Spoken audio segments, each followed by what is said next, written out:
How would you feel about a stranger living in your home without your consent?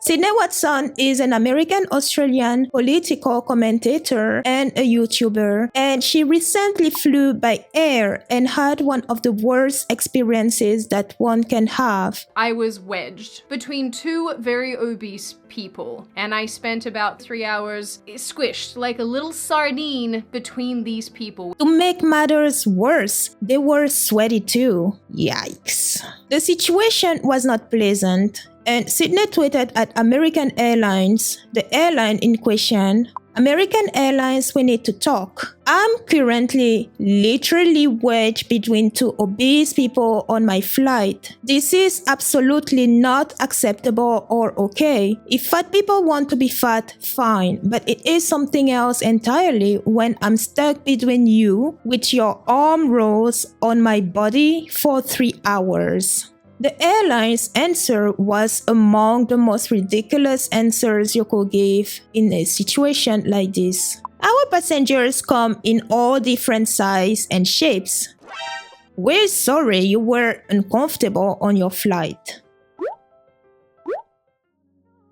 Hello beasties, welcome or welcome back. Last week we talked about obese individual traveling by air. In that video I gave you a little summary of how airlines make money and what that money covers. I came across Sydney's video as I was making some adjustments in the studio and needed something to listen to as I progressed with the studio. The timing was perfect as Sydney's video was uploaded about 20 minutes before I got on YouTube. So having been a subscriber of hers for a few years now, I knew I was going to be in for a ride. But not this kind. Sydney's stories matters, and it is one that many have had. Heck, T-Rexy in the community has been in this situation. For instance, when you pay for a plane ticket, you are entitled to everything that it comes with, including your entire seat. And as we said in last week's video, and many of you reiterated in the comment section, if you are too big for one seat, it is only fair that you pay for as many seats that you will fit in and not steal someone else's space. Did you know that touching someone in any possible way without their consent is considered assault? According to Cornell Law School, assault is generally defined as an intentional act that puts another person in reasonable apprehension of imminent harmful or offensive contact. No physical injury is required, but the actor must have intended to cause a harmful or offensive contact with the victim, and the victim must have thereby been put in immediate apprehension of such a contact. Alright, let's have that definition simmer for a moment. We'll get back to it.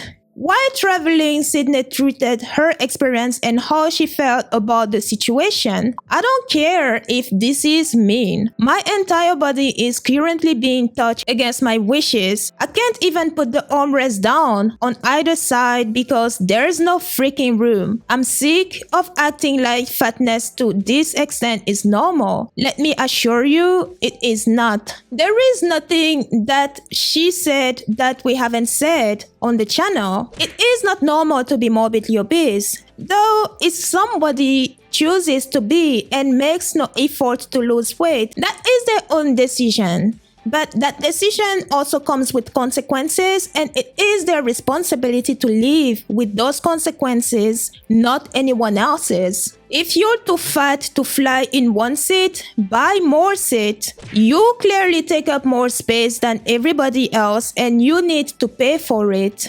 Imagine buying a Chevy Suburban, fill its tank with the same gasoline amount that will fuel the tank of a Mini Cooper, and then expect the Suburban's fuel to last as long as the Mini Coopers, as both vehicles are driven the same way. It doesn't work. Sydney received a lot of support, which is understanding. I would not want to be in that situation, and I personally believe that American Airlines owes her at least part of her ticket. Anyways, I followed the thread about this situation, and oh baby Ramses, some people on there will make the stupidometer explode. And they're also the ones who disagreed for the most part, or even got offended that Sydney was revolted that the fat individual stole her seat. She couldn't even put the armrest down. Listen, when I reach my seat, it doesn't matter if the person next to me is already there or not. Those armrests are coming down if they are up. And I definitely never picked the middle seat. As I went through the thread, I realized how messed up we are as a country. I mean, it's been clear that we have been for a while. When you have people afraid of speaking their mind for fear of offending the snowflakes, or nasty individuals promoted, celebrated, and encouraged for their nasty behaviors. Movement created for right causes and then weaponized because the taste of power is just too great. People will show you their character the moment they disagree with you. You know, it doesn't take much to be kind. You don't have to like someone to respect them, and you don't have to call them names and insult their character just because you don't like what they say. Look at this ignorant comment, for instance. Some people have medical conditions or take meds that keeps extra weight on them. You are human trash. Try losing that ugly hurt you have. First of all, it doesn't matter that they have a condition or not. It doesn't give them the right to use what they have not paid for. It is called theft. Then, if they have a condition, why is it my issue? Or in this case, Sydney's. Have you ever been on a plane with a transferred patient? Necessary accommodations are put in place for those patients, and they definitely do not use other people's personal space. Same with remains transportation. I have been in planes with both instances occurring, so shut the fuck up. You are not special. And while we are at it, why don't you lose that ugly hurt you have, you human trash?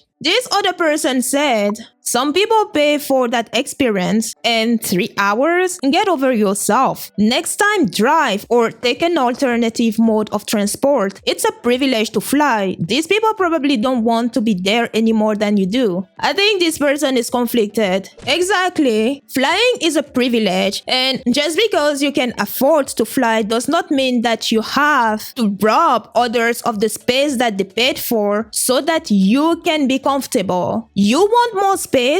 Pay for it. These people are obviously too fat and too cheap to fly. Why did they not drive or take an alternative mode of transport? There are many comments like this on the thread, as well as others from pure errors of nature, blaming the victim or asking her why she did not pay a first-class ticket, even mocking her because of the presence of doctor in front of her name. I feel like I'm repeating myself a lot, but why is Sydney the bad person here? If you eat more than you need and gain weight, that is on you. Wherever you go, you need to adjust accordingly, as we all do. We tell people don't take people's space just because our 10-meter legs need more room. We plan accordingly. Why don't the obese people plan and adjust accordingly? Listen, besties, this is what happens when you only teach children that they have rights and never teach them anything about consequences and duty. That's how they grow up to be entitled morons.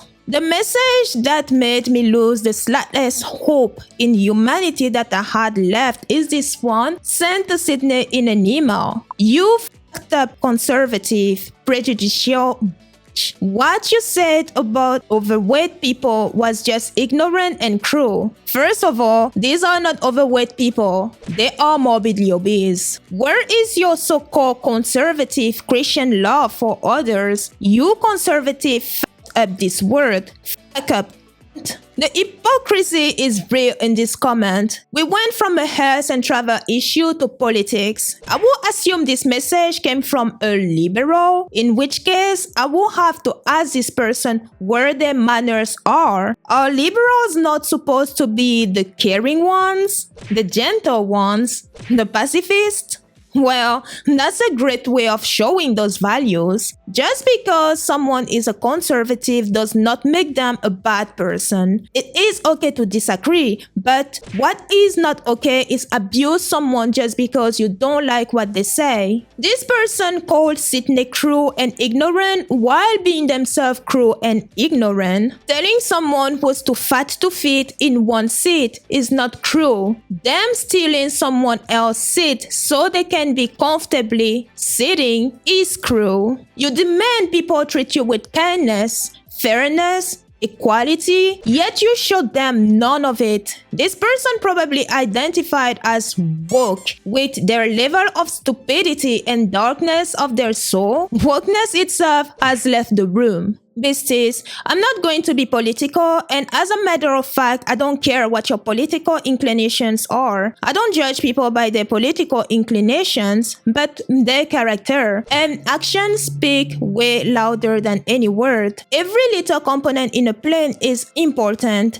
and a plane needs both wings in good condition to fly safely. The pilot alone can't prevent a catastrophe if any of the wings is messed up, and we Americans have been flying funny with both wings messed up. It's no longer a question of whether the plane will crash, but when. If we continue flying the way that we have been, we need to fix our damn wings if we don't want to crash. Coming back to the definition of assault, we learned that no physical injury is required, but the actor must have intended to cause a harmful or offensive contact with the victim, and the victim must have thereby been put in immediate apprehension of such a contact. We have the definition of intention, reasonable apprehension, imminent, and harmful or offensive. The two obese individuals booked the aisle and the window, hoping that no one would sit in the middle seat. They knew they needed more than a seat each and were hoping to share that middle seat that they did not pay for. That's intent to commit a crime. Fat or not, you should not fly if you're too cheap that you will resort to stealing a seat. Sydney was sandwiched between these two and touched in ways that she did not consent to. We don't know her past about touching. I'm not saying that this is the case, but if you have essay in your past, for instance, you will not want anyone, and definitely not strangers, touching you in any way. If you are claustrophobic, you will not want people invade your personal space, and so on. Sydney was the victim of offensive contact and her apprehension was reasonable. The contact was imminent as it occurred during the entirety of the flight. We have the ingredients for assault. But hey, I'm no lawyer. American Airlines responded with, "Our passengers come in all different sizes and shapes. We're sorry you were uncomfortable on your flight." Seriously? The hypocrisy here is real. We are not going to say much because we don't want to offend our obese customers. That's what this translates to. You know, I wasn't even surprised this was their response. I mean, the airline was sued for covering up SA against their employee. Dear American Airlines, if you truly care about your passengers rather than the money that enters your pockets, stop overbooking your flight. Offer an extra seat to obese individuals free of charge to them. Reserve strategic areas in your planes for obese individuals only so that in case of an emergency, not only would they not jeopardize the lives of other passengers, but they will also have better chances at evacuating and be safe themselves. Definitely do not sit obese individuals all the way in the back because seats in that area of the plane tend to be the smallest. Be and do better. You wouldn't want a stranger living in your home without your consent. So stop forcing people to accept that morbidly obese individuals invade their personal space without said people's consent. Thanks for watching, besties. Train mean. Heal the world. Make it a better place. For you and for me and the entire human race. There are people dying. If you care enough for the living, make a better place for you and for me.